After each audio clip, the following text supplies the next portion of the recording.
Radio Primavera, primera estación cristiana en el departamento. Radio Primavera, la estación de tu nueva vida. Las misericordias de Dios se renuevan cada mañana.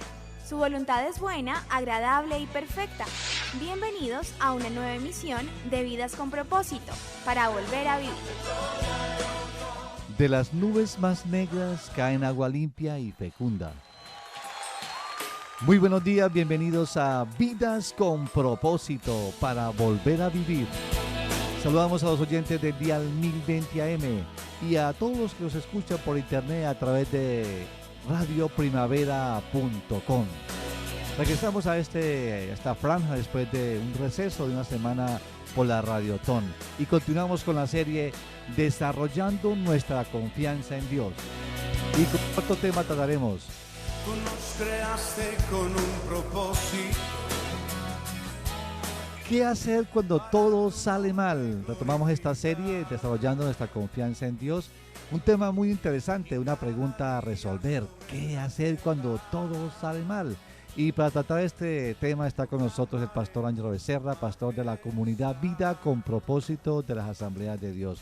Ángelo, muy buenos días y coméntenos a modo de introducción sobre qué vamos a hablar el día de hoy. Muy buenos días, Oscar, y estimados amigos.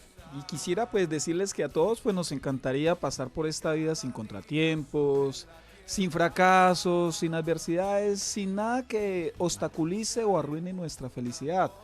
Pero todos sabemos que sencillamente esto no es posible. Con plena seguridad, usted, amigo que me escucha, va a pasar por momentos difíciles, va a pasar por muchos reveses en su vida. Quizás usted va a enfermarse o va a perder seres queridos. Quizá le herirán sus sentimientos, otros de pronto le decepcionarán. Habrá momentos en su vida que nada saldrá bien y por el contrario todo irá mal. Y no es que esto sea nuestro deseo para ustedes, sino que esto es inherente a la vida. Todos pasamos por situaciones como esas. ¿Qué hace usted? ¿Cómo reacciona? De eso es que quiero que hablemos en este día. Antiguamente en un programa de humor que pasaba por la televisión había una franja llamada El peor día de su vida. ¿Sí lo recuerda, Ángelo? Sí, lo pasaban los sábados en la tarde. En ese día los encargados de hacerle la broma a la víctima preparaban una serie de situaciones alarmantes, inesperadas y hasta de terror para que la persona seleccionada pasara el peor día de su vida, aún con la complicidad de amigos y familiares. Tal vez algunos dirán, yo no he tenido un día malo en mi vida, sino que ha sido casi toda mi vida. Pero hay esperanza aún en medio de las peores situaciones y adversidades de la vida. Es momento de aprender una nueva palabra en el diccionario bíblico de Vidas con Propósito.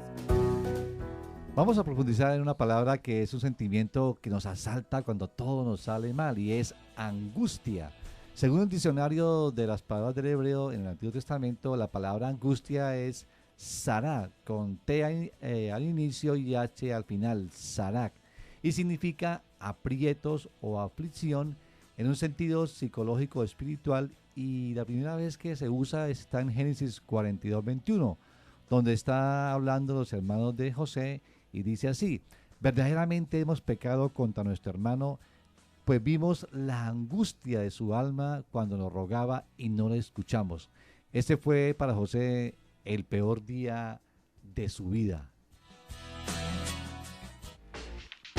Estás escuchando Vidas con Propósito, para volver a vivir. Pastor Ángelo, ¿hay en la Biblia, además del caso de José, alguna persona que haya pasado el peor día de su vida? Por supuesto, Oscar, hay muchos, pero consideremos la historia de Job. Este hombre lo perdió absolutamente todo en un solo día. Y yo creo que a nadie le ha pasado semejante cosa. Job perdió, tal como lo muestra el relato bíblico, 1000 bueyes y 500 asnas que fueron robados por los sabeanos. Y obviamente cuando lo roban, asesinan a los criados que estaban cuidando estos animales, que entre otras cosas se cree que era el medio de transporte de la época. O sea, perdió perdió todos los automóviles o todos los buses de la época, el hombre Job. 7,000, también perdió 7,000 ovejas y unos criados calcinados por un rayo que cayó del cielo. Entonces también una industria de carnicería está acabándose ahí. 3.000 camellos robados por los caldeos, también asesinando a sus criados. 7 hijos y 3 hijas muertos debido a que un fuerte viento sopló contra las esquinas de la casa, desplomándola. Es como perder toda una industria. Toda una industria, y aparte al final lo que comenta el relato bíblico es que pierde sus seres más queridos, como lo eran sus hijos. Entonces, Oscar, todos los que hemos leído el capítulo 1, al menos el capítulo 1 del libro de Job, pues sabemos que no fue Dios quien provocó tal desgracia en Job, sino que fue Satanás. Y por ahí, como dicen que por ahí anda suelto Satanás, entonces es probable que muchos de los que nos escuchan vivan también llenos de temor. ¿Qué tal que a mí me pase lo que le pasó a Job? Así es, quizás algunos de nuestros oyentes esté pensando, ¿y qué tal si me sucede algo similar? ¿Qué tal si Satanás me ataca de esta manera y pierdo todo lo que tenga o lo que haya levantado en mi vida? Bueno, lo primero que queremos asegurarle en este tema es que Satanás no anda suelto, ¿no? Sino que está bajo el dominio absoluto de Dios. A veces por leer rápido y sin detallar, pues pasamos por alto verdades que pueden cambiar nuestra manera de pensar. Me gustaría que si usted tiene Biblia, ahí abra en el capítulo 1 y versículo 12 de Job, que dice: muy bien, le contestó el Señor, todas sus posesiones están en tus manos con la condición de que a él no le pongas la mano encima. Dicho esto, Satanás se retiró de la presencia del Señor. Y más adelante, en el capítulo 2, en el versículo 6, leemos también lo siguiente: muy bien, dijo el Señor a Satanás, Job está en tus manos, eso sí, respeta su vida. Bueno, ¿qué nos muestra estos dos versículos con respecto a Dios y Satanás? Nos enseñan verdades fundamentales, verdades que todo cristiano pues debería saber para enfrentar las situaciones o las adversidades. Número 1, nos enseña que Dios tiene el control absoluto de todo. O sea, eso significa que Dios es soberano. Número 2, nos enseña que el diablo no es Dios. Algunos piensan que el diablo es Dios, pero no, el diablo no es Dios. El maligno es limitado e infinitamente inferior al Señor. Número 3, para que el diablo actúe en nuestra contra, pues tiene que pedir permiso a Dios. Eso es lo que está mostrando el capítulo 1 y el capítulo 2 de Job.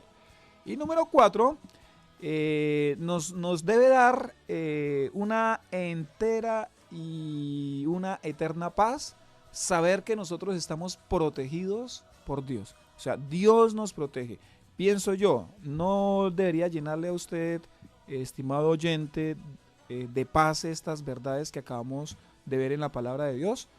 Obviamente que si usted no las cree, pues usted va a sentir temor, usted no se va a sentir seguro ni confiado en Dios. Esto quiere decir que cuando todo sale mal a causa de las circunstancias o que el diablo está atacando nuestras vidas, debemos estar seguros que Dios fue quien permitió tal situación. La pregunta es, ¿qué hacer entonces cuando esto pasa? Bueno, ahora quiero compartirles entonces las claves que usted y yo debemos seguir para saber qué hacer cuando todo sale mal. La primera clave es desahóguese con Dios.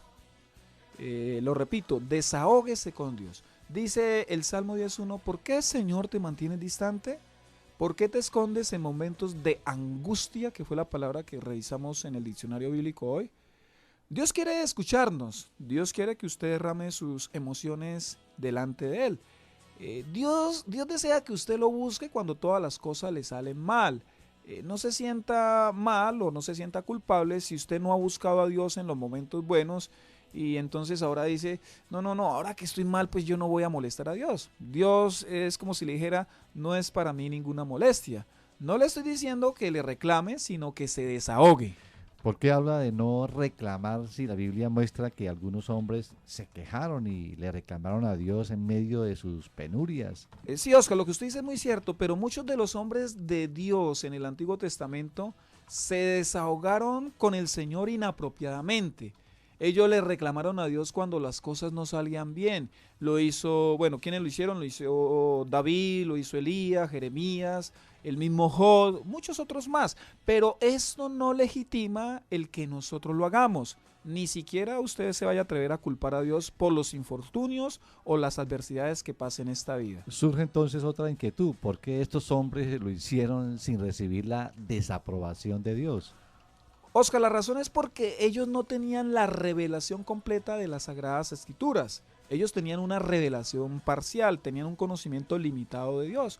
En cambio, a partir del Nuevo Testamento, pues nosotros no encontramos ni un solo reclamo, ni un solo cuestionamiento de un hombre de Dios hacia el Señor, ¿sí? Excepto quizás el de Jesús en la cruz. Y debo aclarar que su cuestionamiento, Padre, ¿por qué me has abandonado? Ese cuestionamiento, pues fue legítimo porque en realidad el Padre lo había abandonado a causa de la multitud de pecados que estaba cargando Jesús en su propio cuerpo. En cambio, cuando usted y yo nos sentimos abandonados por Dios, pues simplemente es nuestra percepción. La oración del Salmo 10.1 que la acabamos de leer, ¿por qué, Señor, te mantienes distante? ¿Por qué te escondes en momentos de angustia? Es una oración humana, pero sin fundamento, porque es imposible que Dios nos abandone. Dios no abandona a sus hijos, Dios siempre está a nuestro lado. La percepción de David en esos momentos, David es el que escribe el Salmo, es la de un Dios insensible que no le importa el dolor de sus hijos. Así es como él se está sintiendo, no significa que esa sea la realidad. ¿Puede el Señor lidiar con esas oraciones de parte nuestra? Desde luego que sí, él lo puede hacer, solo que ese tipo de oraciones, como dije anteriormente, son sin fundamento y que quizás nos pueden llevar a extralimitarnos, Oscar, con nuestras palabras y hasta con nuestros hechos al referirnos a Dios. Yo conocí a un hombre que al enterarse de la muerte de un hermano de su iglesia, bueno, de nuestra iglesia donde nos congregábamos, al que él apreciaba mucho, de hecho yo también lo apreciaba y creo que usted también, Oscar, lo recuerda. Este hermano fue asesinado, le dieron 17 puñaladas, unos ladrones. Él era vigilante en una empresa llamada Cremas en Girón y los ladrones por robar le dieron 17 puñaladas. Pues un hermano, un amigo de él, un amigo nuestro en común, le dijo al Señor la siguiente oración: Señor, si así tú cuidas a tus hijos, déjeme solo que yo me cuido mejor.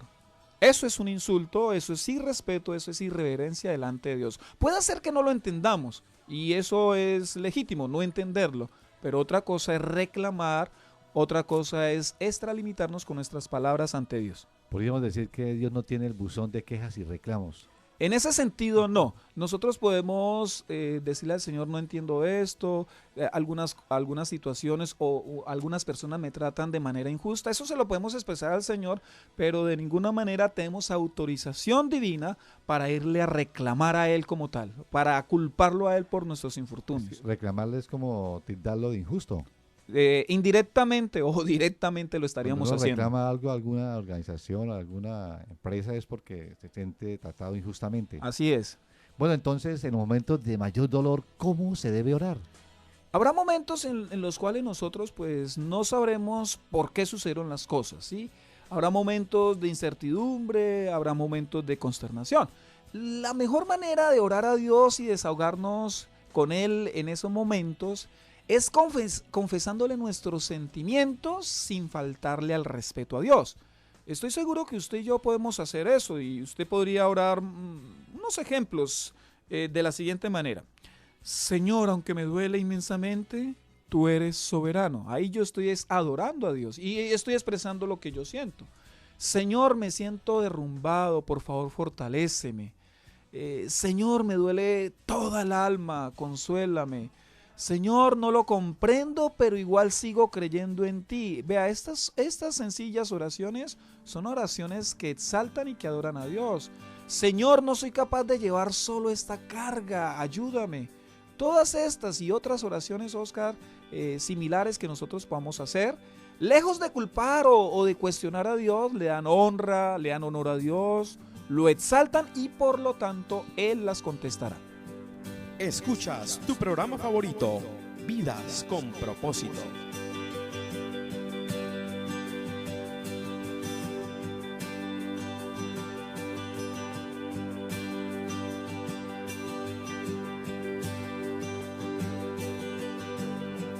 Tú eres Señor, mi fortaleza, como ninguna. Vives en mí.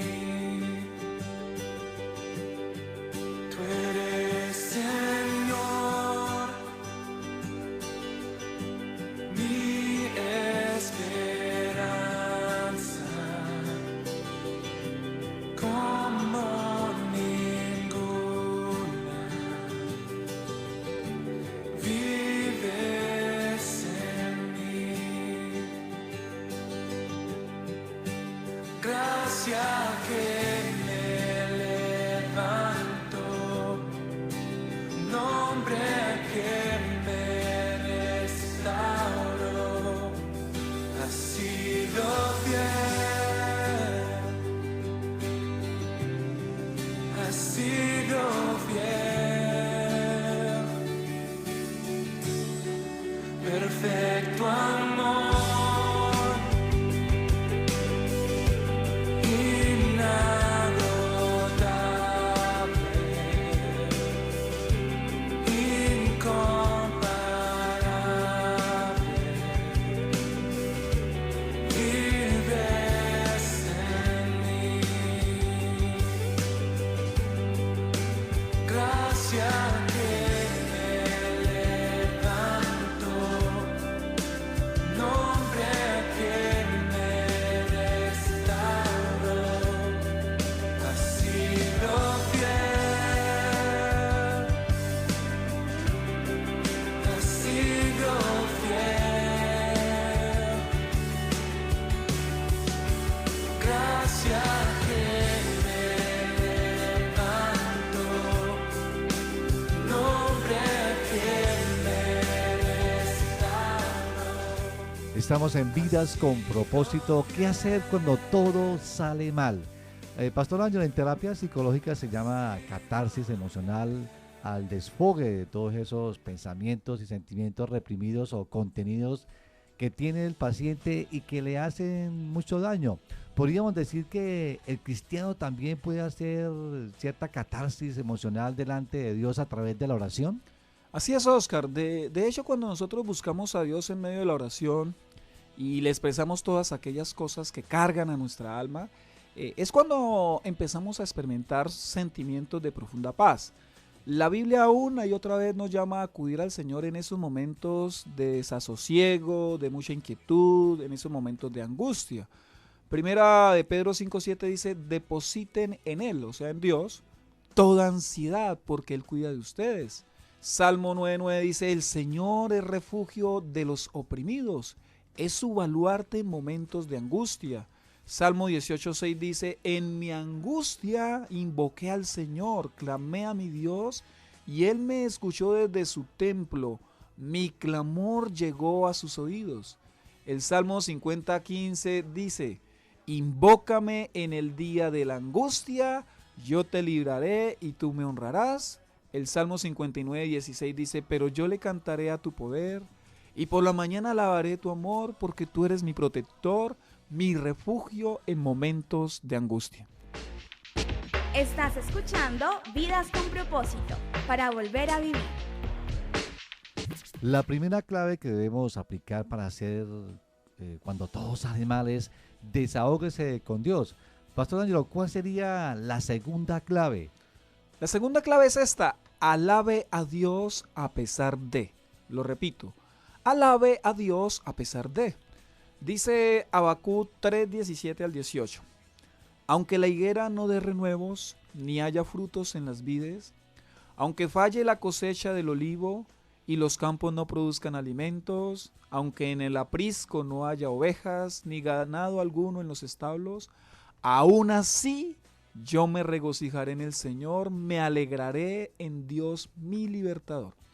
El libro de Job trata sobre lo siguiente. Este es el tema central o los temas centrales del libro de Job. Son dos preguntas. ¿Alabará alguien a Dios aun si lo perdiera todo? Eso es impresionante. ¿Será que hay alguien que se atreva a alabar a Dios así lo perdiera todo? La segunda pregunta es, ¿creerá alguien a Dios aun si todo le saliera mal? Que es el tema que estamos desarrollando hoy. Sabemos que Dios le iba a demostrar al diablo que existen personas que lo alaban solo porque lo aman, de puro gusto, no con un interés de por medio. No te sigo, Dios, porque tú me vas a dar el carro, la casa, como hoy prometen algunos falsos predicadores. Dios le está diciendo a Satanás que hay personas en este mundo que lo buscan a él y no buscan lo que él les pueda dar. Dios estaba obviamente a punto de darle una cachetada al diablo a través de la vida de Job. En cambio, por la tentación de Jesús en el desierto, sabemos que el modus operandi de Satanás es exactamente opuesto. Para que alguien lo alabe, él siempre ofrece cosas de por medio. No, Dios no es así. Es decir, si Satanás no ofreciera lo que ofrece, pues tal vez no tendría ni un solo seguidor. En el pasaje que usted leyó de Habacuc, ¿qué es lo que está pasando en este contexto? ¿Por qué Habacuc expresa esas palabras? Bueno, esta cita que leímos es la del profeta Habacuc del Antiguo Testamento, un libro de la Biblia. Este hombre escribió 3 capítulos en el Antiguo Testamento. Realmente este es un libro que se compone de una oración que hace en cierto momento Habacuc a Dios. En el capítulo 1, Habacuc le dice a Dios que él no entiende por qué los enemigos, de hecho que son un pueblo ateo, los esté dominando y saqueando sin que Dios al parecer intervenga al respecto. En el capítulo 2 se muestra la respuesta de Dios, donde Dios le dice a Habacuc lo siguiente: no piensen que la aparente inacción de mi parte es realmente inacción, yo estoy obrando, simplemente que ustedes no entienden mi calendario, no entienden mi reloj. Y el capítulo 3 entonces es un desbordado cántico de alabanza de Habacuc para Dios, porque él entiende que Dios entonces es quien tiene el control de todo y que sabía muy bien lo que estaba haciendo. Eso fue, bueno, ese fue el pedacito que leímos anteriormente en la cita. ¿Qué verdades de este hermoso pasaje bíblico podemos aprender que afecte nuestra manera de actuar frente a las adversidades de la vida? Yo encuentro entonces 3 verdades. Número 1, que en su soberanía Dios puede permitir que pasemos por situaciones difíciles. Inclusive Dios podría permitir que personas que no temen a Él nos traten de manera injusta. Número 2, encuentro que al igual que Habacuc, nosotros también pasaremos por momentos en los cuales no veremos el actuar de Dios. Más bien, pues lo sentiremos como un tanto distante, como un tanto desinteresado por lo que nos está aconteciendo. Obviamente, pues esto es simplemente nuestra percepción y no la realidad de lo que en verdad está sucediendo. Y número 3, definitivamente Dios está obrando detrás de bambalinas y Él va a encaminar todo para nuestro bien. Por tal razón, pues debemos alabarlo, así nosotros no veamos lo que tanto anhelamos. El desarrollo de la confianza en Dios se podrá medir en qué tan dispuestos nosotros estamos a alabar a Dios en medio de esas situaciones difíciles y adversas. Ya que lo menciona, se puede afirmar que Dios permitirá que pasemos por situaciones adversas para que aprendamos a confiar en Él. Exacto, Oscar. Y como nuestra confianza en el Señor debe ir creciendo, o sea, nunca debe quedarse estancada, esto significa que de cuando en cuando, más de una vez o mejor muchas veces, Dios nos pasará por desiertos, Dios nos pasará por pruebas, por valles de sombra de muerte, por momentos duros para que nosotros aprendamos a confiar más en Él. Esta, se ha dicho de paso, es la única vía para madurar en la fe y para crecer en confianza en el Señor. Dios siempre va a probar la fe. Definitivamente, y bueno, la va a probar no para Él saber, porque Él ya lo sabe, la va a probar para que nosotros sepamos en dónde está nuestra fe. ¿Cómo podrían saber nuestros oyentes que están confiando en Dios, aún en medio de la adversidad? Bueno, a nuestros oyentes podríamos decirle o hacerle la siguiente pregunta.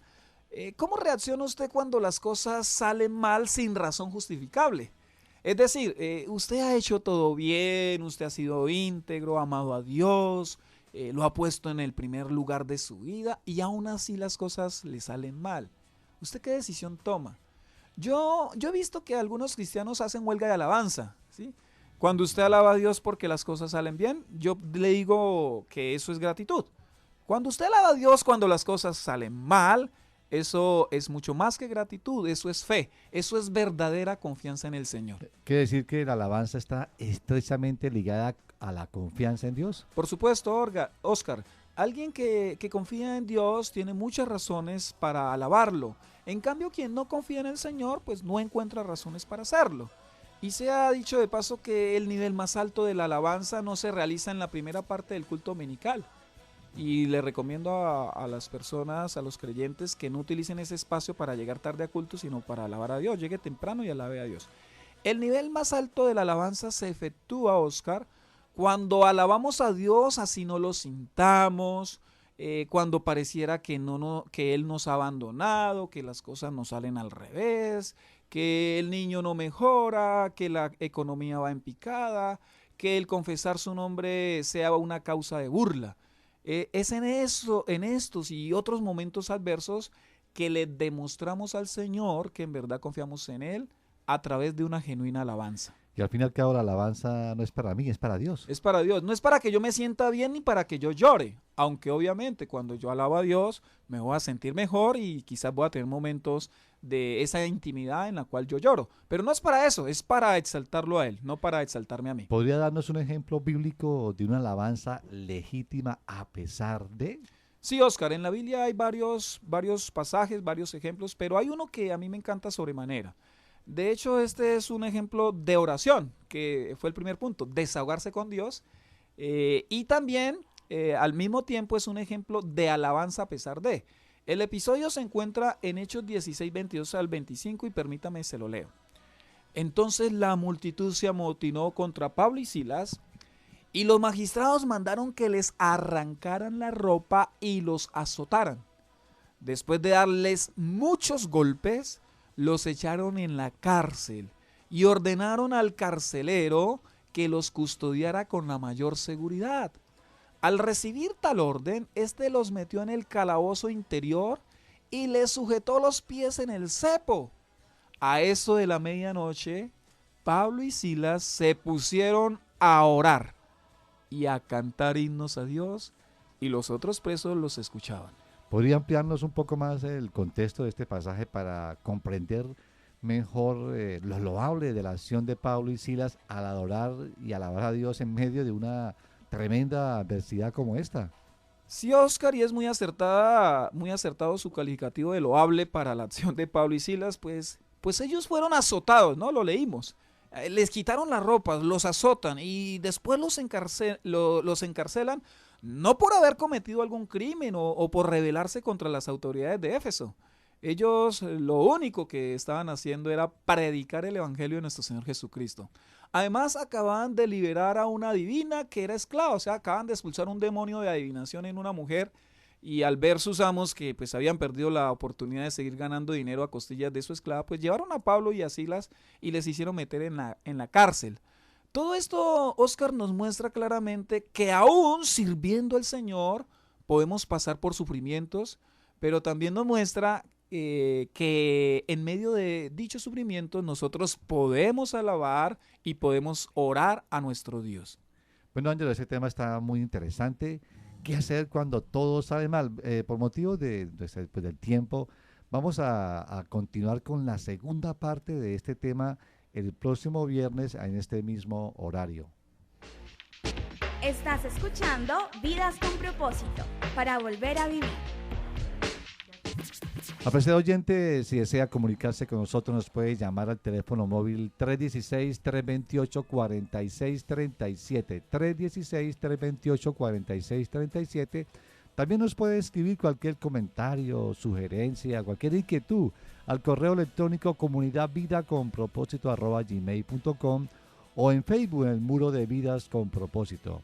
También recuerde que de oyente nos encontramos en el Dial 1020 AM o por internet. También nos puede escuchar en radioprimavera.com. Ahí usted escucha la emisora también en vivo. Así es que el próximo viernes lo invitamos a escuchar la segunda parte de este tema en este mismo horario de 7 a 7:30 de la mañana. Gracias por escucharnos. Les deseamos que pasen un día muy feliz. Proclamaremos tu majestad.